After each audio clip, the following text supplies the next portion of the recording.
Hello everybody and welcome to our fifth online lecture, brought to you thanks to the Society's PRO James Hogan and Cleona Purcell's technical skills.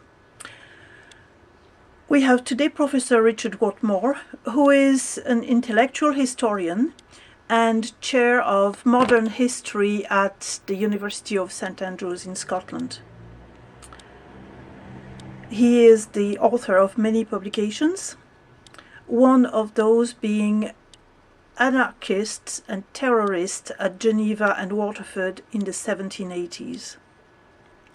Many of you know the Barracks at New Geneva near Passage East and may remember some of our summer outings led by Mr. Jim Haggerty. When your world is being destroyed, who do you turn to? How do you deal with it? Professor Whatmore today brings us back to Geneva in the midst of a society in crisis and a people left with very few options. This was the Waterford Experiment. Thank you, Professor Whatmore.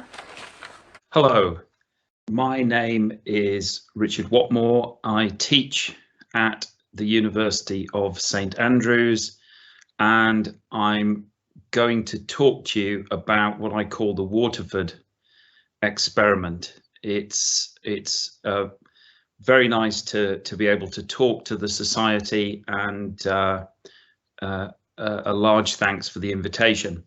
What I'm going to do is really tell you the outlines of the story. It's a story that centres on events around Waterford and Passage East at the end of the 18th century.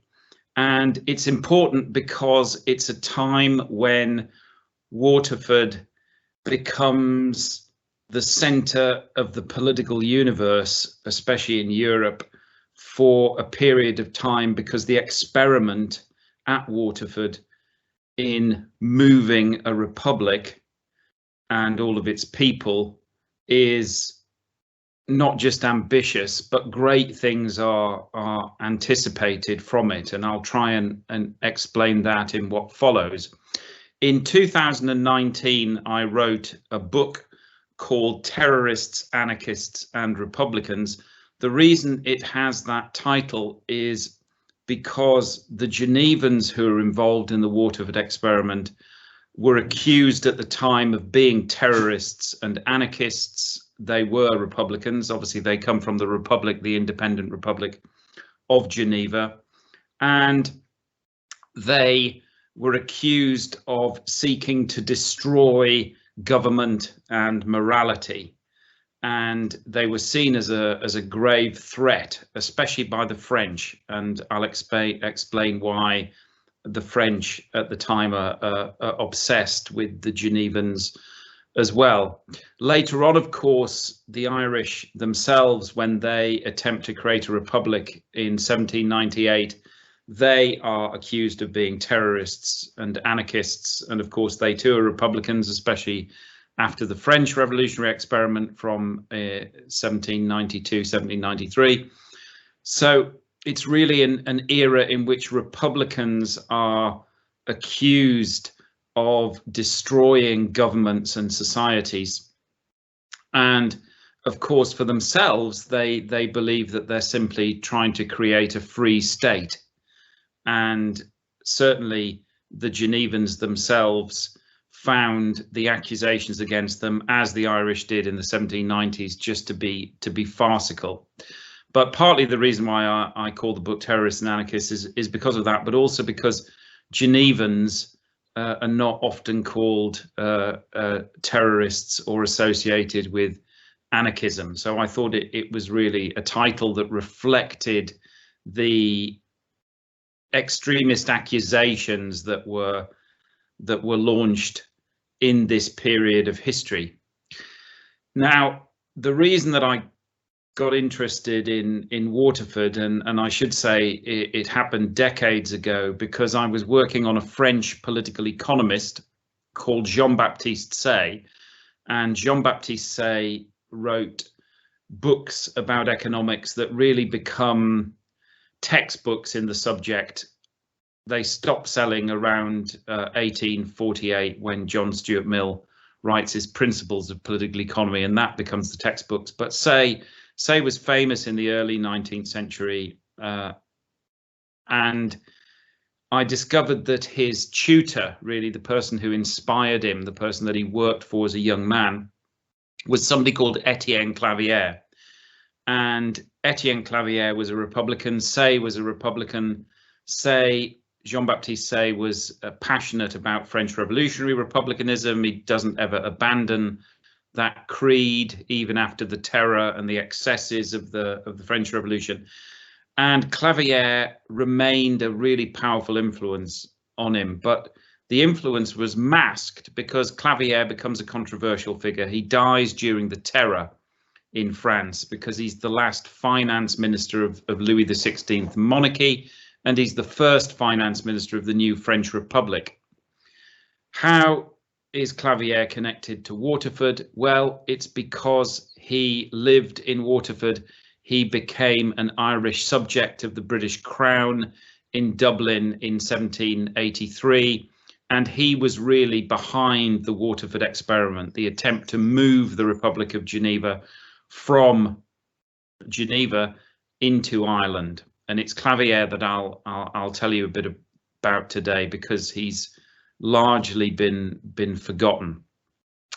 I'm going to show you some images and that tell the story. Some of the pictures, obviously this is also a period when there are lots of prints, and people communicated with each other politically through images and prints.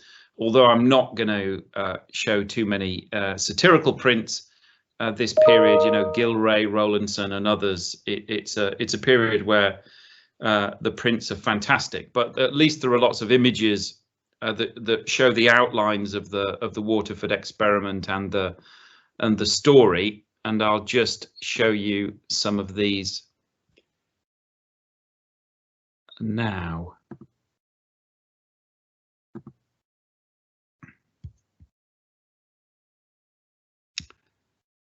Just loading it. So this is just the book, but this is Geneva, and you can see that it's a republic which has walls, and walls really matter for Republicans. In a sense, to be a Republican at this period of time in the late 18th century, you live in a community with walls, because walls are the only thing that protect you. And the Genevans spend a huge amount of money maintaining their walls. They think that it's the only thing that can save them from the aggressive monarchies that surround them. And that means France in particular, but it also means Savoy. And in previous centuries, forces from Savoy had tried to invade and take Geneva, and they hadn't managed it really because of the walls. The French, though, are more and more involved in the day-to-day politics of the city of Geneva, and that is also important because Geneva was, as you'll be aware, the centre of Calvinism. It's sometimes called the Protestant Rome. And the Genevans themselves had a very strong sense of their morality, of their Protestant identity. And some groups within the city, especially the merchant communities and the artisans who worked in watchmaking — Geneva's famous for the production of watches and other luxury goods that they sent abroad, but also to France. The Genevans were concerned that their magistrates were becoming pro-French rather than pro-Genevan, and they thought that the Republic was ceasing to be independent, that it's been corrupted by France and French mores. Figures such as Voltaire lived on the outskirts of the city, and many people believed that people like Voltaire, who were heterodox, sometimes accused of being an atheist, they were also supporting the collapse of Genevan identity. So Geneva is a place in crisis in the 18th century. There are quite a number of popular rebellions, but the most important of all of them occurs in 1782, where the people rise up and they throw out their magistrates and they set up what they call a democratic republic. And the term democracy, not many people have positive things to say about democracy in the 18th century because they think it's the rule of the ignorant or the mob, that it leads to demagogues or the rise of Caesar figures.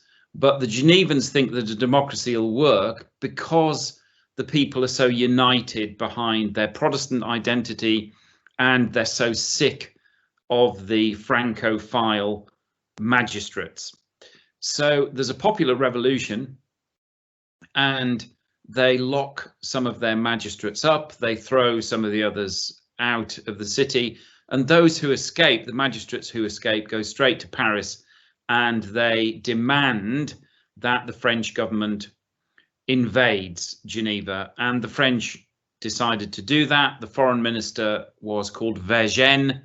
He was famously aggressive, hated democracy, didn't like having a republic on the borders of France, and he sets up an invasion force. In order to cover the fact that it was a French invasion force, he gets the support from the main canton, the Swiss canton of Bern, and troops from Bern, troops from France, and also troops from Savoy, 12,000 of them, arrive at the gates of Geneva. They arrive around the end of June 1782. They set up their cannon and their mortars, and they tell the inhabitants, the popular government that's taken control of the city, they say they've got a couple of days and then the invasion will begin. And you can see this is the plan of attack that was plotted by the French when they arrive at the gates. Now, the Genevans who are in control of the city, initially, because the people are all united and they all want to fight, they decide that they're going to become Republican martyrs, and they fill the cathedral. You can see it at the top of the hill in this print. The Cathedral of St. Peter, Saint-Pierre, they fill that with gunpowder, and they also put gunpowder in the houses of prominent magistrates.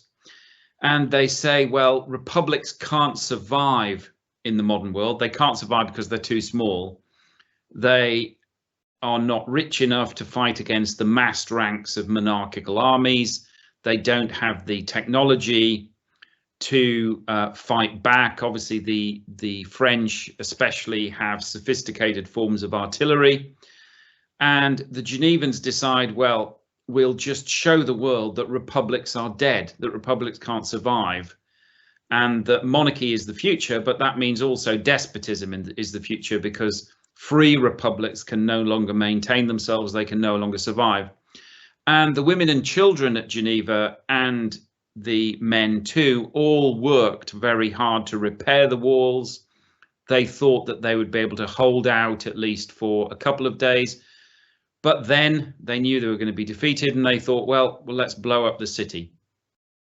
But the leaders changed their mind at the last moment. Even though the people were still wanted to fight, the leaders decide to run away, and they opened the gates of the city and then they left.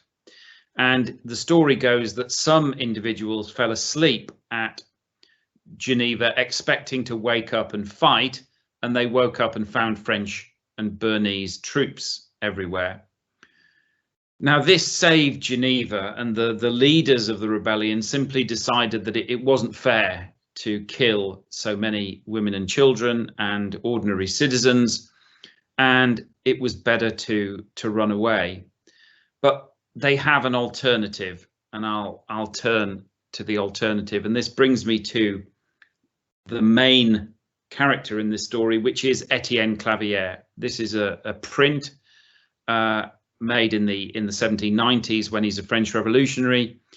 But Clavière was rich. Clavière was one of the leaders of the popular revolution at Geneva, and he's the person who decides with some of his co-leaders that it's better to allow the city to exist. It'll be invaded and it won't be free anymore, but perhaps they could move the city somewhere else. That's Clavière's plan.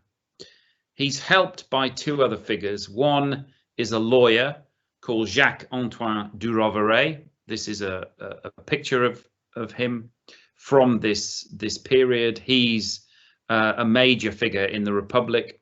They all look up to Clavière, but du Roveret is really the second in command. And the third person, we only have him in silhouette, but he's called François Divenois. And Divenois is a lawyer as well. And he's the emissary for the Genevans. He's the person who carries out the plan.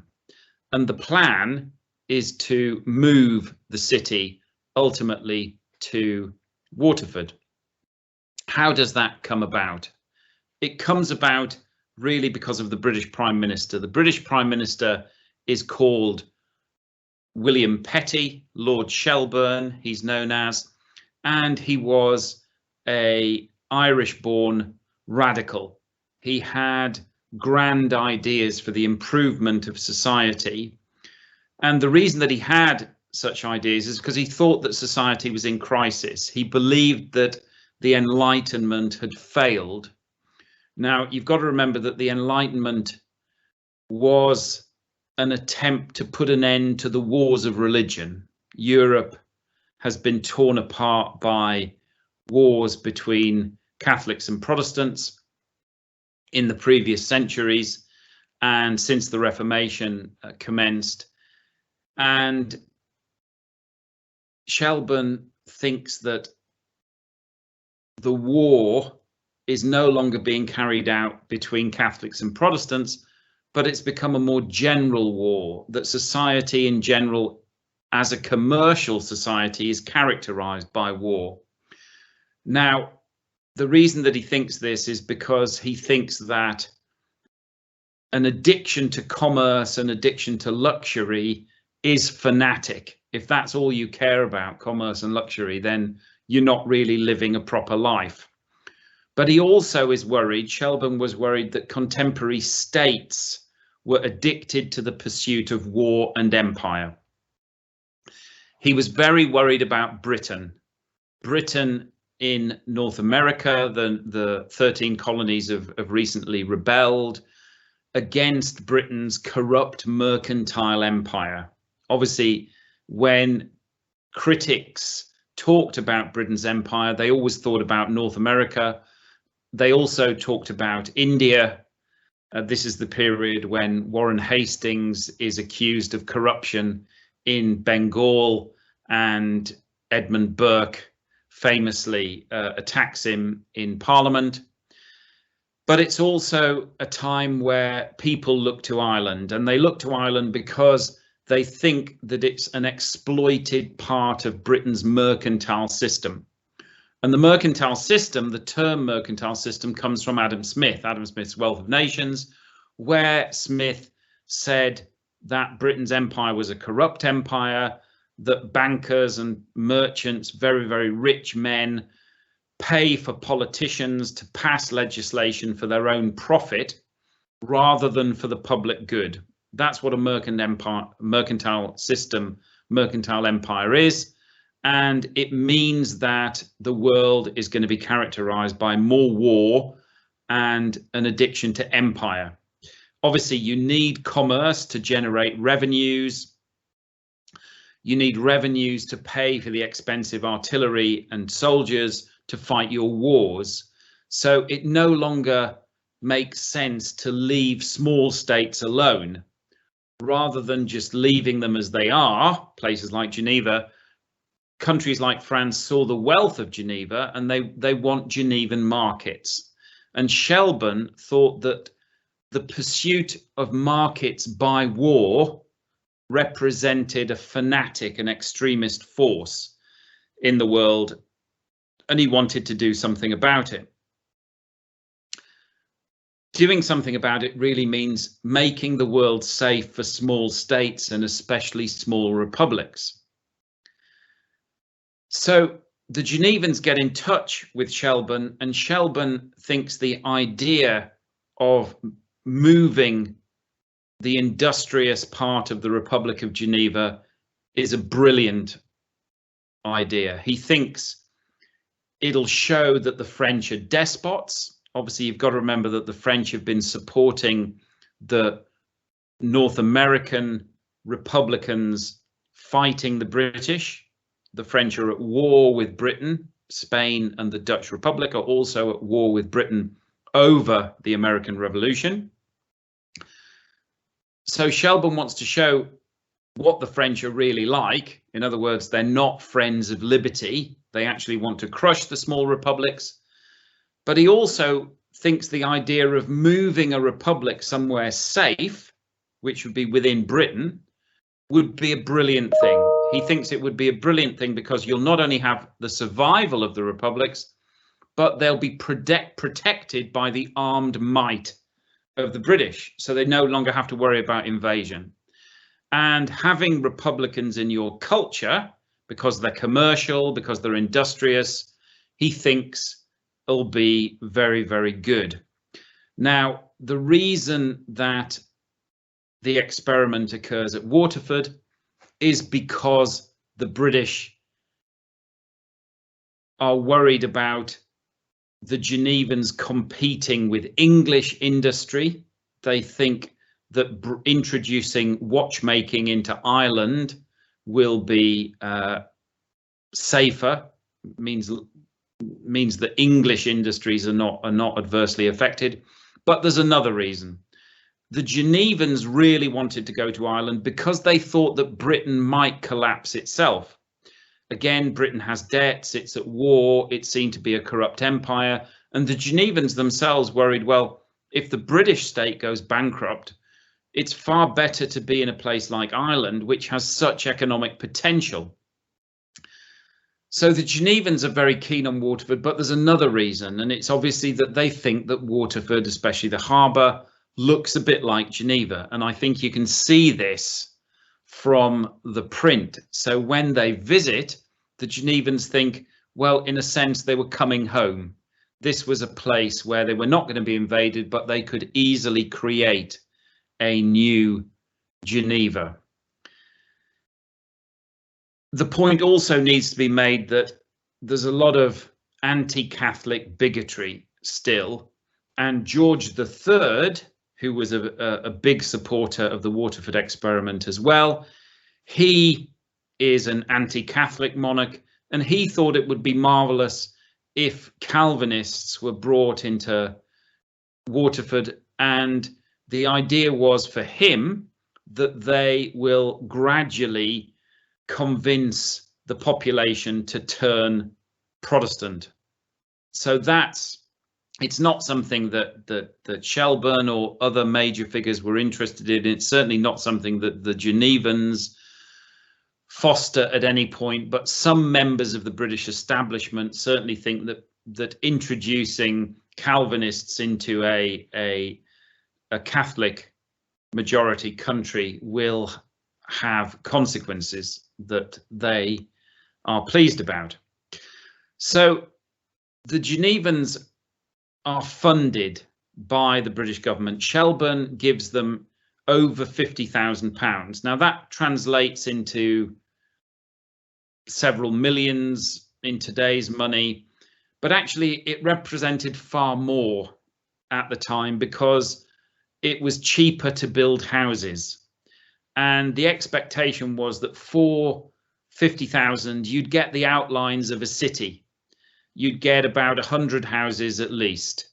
And the Genevans become Irish subjects. They renounce their Genevan citizenship. They effectively become British, and they move to Waterford. About 100 families ultimately move, and they focus on Passage East as the place where the Beresfords have land. There's also Crown land, and it's the best place to build New Geneva. The building begins, the Genevans move to Waterford, and they press for it to happen as quickly as possible, because they think that the Genevan communities that are ready to move need to move quickly. They're unhappy after the revolution. They feel that they're being oppressed by the soldiers in the streets, obviously the French and the Bernese and the Savoyard troops that are in the streets of Geneva, and they want to move. They want to move to Waterford, and they want to move quickly. So the Genevans involved, Clavière especially, put a lot of pressure on the British government, but a disaster occurs when Shelburne falls from office. Shelburne hated war, and as Prime Minister, he makes peace with the American revolutionaries and with the French and the Spanish and the Dutch that the British state's at war with. And although it's a successful peace, Shelburne is attacked in Parliament and he falls from power. That means that the subsequent prime ministers, who have to deal with the debt and a period of turbulence and the consequences of the end of the American War, they're not friends of the Genevans directly. They are keen on the Waterford Experiment, but it loses its main source of support, and that's a major problem, as I'll explain in a minute. But the building goes ahead, and a sense of the importance of the experiment can be seen by the fact that James Gandon, the brilliant architect, is employed to design New Geneva. And these are some of the sketches of the houses. There are going to be 2-story and single-story houses, and they're going to exist around a square. So it's going to look something like this. This is a plan from 1785, and the idea was this was going to be the first square, and gradually, as more people join the community, it'll get bigger and bigger, and it'll turn into a city.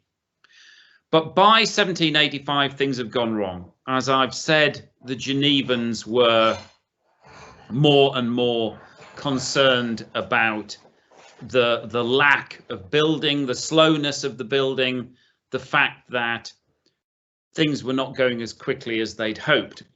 And the reason for that is to do with money, and partly it's to do with the sheer amounts of money that were involved in the New Geneva experiment, because after Shelburne falls, the release of money depends on locals, and it's members of the Protestant ascendancy, it's figures members of the Beresford family, but also a man called James Cuff. And James Cuff is the person who's responsible for building New Geneva. And the Genevans petition Cuff over and over, and he will not release the funds, and he's extremely slow in the building. And the accusation is levelled ultimately by the Genevans as they get more and more depressed at the situation, which is that Cuff is filling his own pockets, and he has another plan for New Geneva, because he doesn't want there to be a city. He wants it instead to be turned into a barracks. And the reason for that is that he himself is responsible for the barracks across Ireland, and it's a way that he himself would be enriched.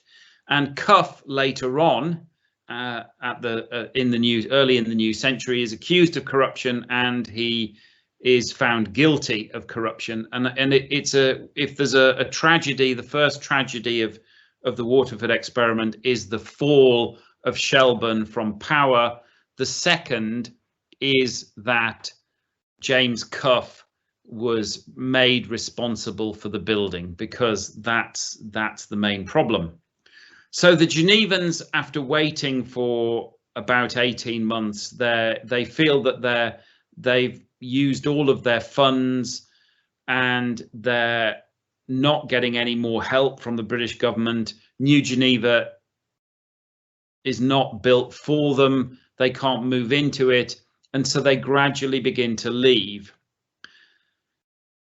There are other options for the Genevans by this point, because a Genevan exile community has been created in Cologne. There's another one in Brussels, and they received much more direct and constant support from the local officials and local government.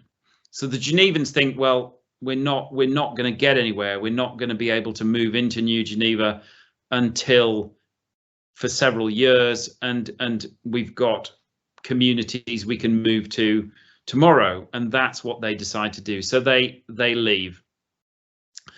Clavier goes to Paris.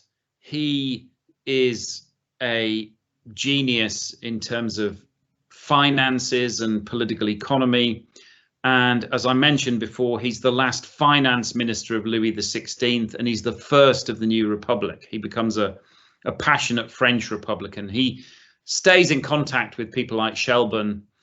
He wants to avoid war between Britain and France. That's something that he fails at as well.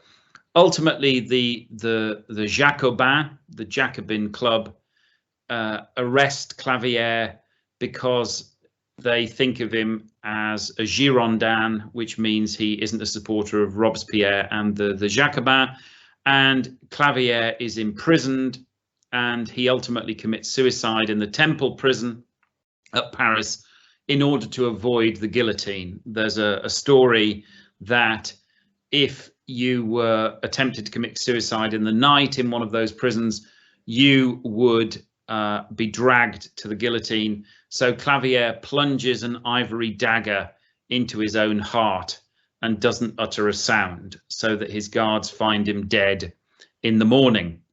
Du Rouvray remains in Ireland. There's a claim, it's unsubstantiated. I've not been able to find any manuscripts that support it in the archives, that he becomes a teacher at Trinity College Dublin. That's Du Rouvray.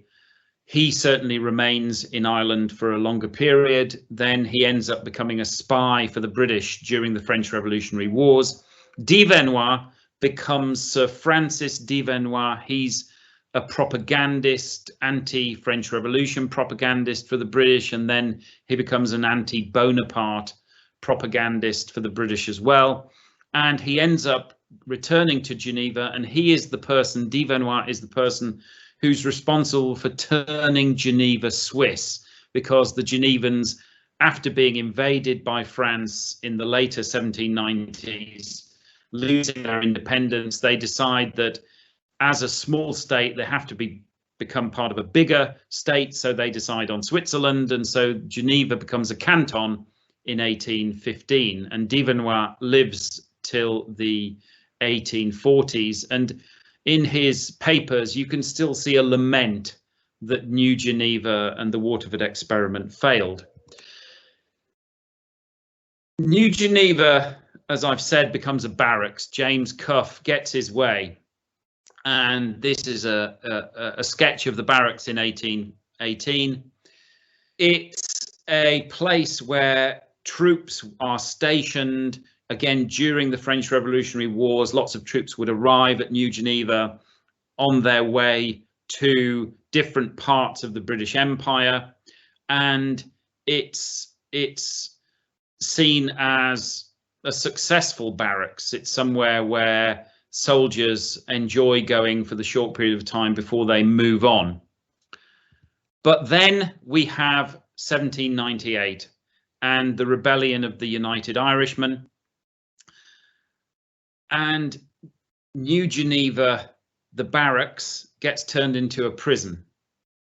And some of you will know about one of the most famous stories, which is the Croppy Boy. Obviously, there's Carol Malone's song, and it's the story of somebody who is a United Irishman, a Croppy who rebels, but who is unfairly murdered at Passage East at New Geneva. And it was simply a terrible place to find yourself. The conditions there were said to be shocking. There's lots of brutality. There's lots of executions, and it becomes infamous as a place where Republicans die. And this is really the irony behind the New Geneva story, the Waterford Experiment, is that it's a place where there was a great hope that you would save republics for the modern world, because they no longer had to be just small states that were independent. They could exist within monarchies. Places like New Geneva represented an opportunity for republics to be able to maintain themselves. But actually, New Geneva ends up as a place where republicans die, where the United Irishmen are executed. And that means, obviously, that it's a failure and a tragedy. After the prison and after the United Irish rebellion's crushed, it returns to being a barracks. And after it becomes a barracks, it again is a place where troops move in, they move out. The archives show quite a lot of activity at the beginning of the 19th century. But by the end of the Napoleonic Wars, there's really no need for Geneva barracks anymore. And the land is sold. The buildings collapse, and there's a ruin, and there's still hints of what was there before, but today, as many of you will know, there's the plaque and not much more. But again, it was part of this great experiment. It was the place where republics were going to be saved. And although it failed, for people like Shelburne, it really showed the state of the world, that commercial societies could not easily be reformed, that it was hard to establish liberty in a commercial society, and that if you wanted republics to exist as independent states, if you wanted any state really to be independent, you had to solve the problem of war and the problem of empire. And that means that for figures like Clavière, like Shelburne, the New Geneva story, it's the story of the end of Enlightenment. And you had to formulate new strategies that are sufficient to make states independent in very difficult circumstances. So although it failed, it's a very important story. It's one that people should know more about. And hopefully I've given you an outline there. So thanks very much for listening, and thanks again for the invitation to talk to the members of the Society today.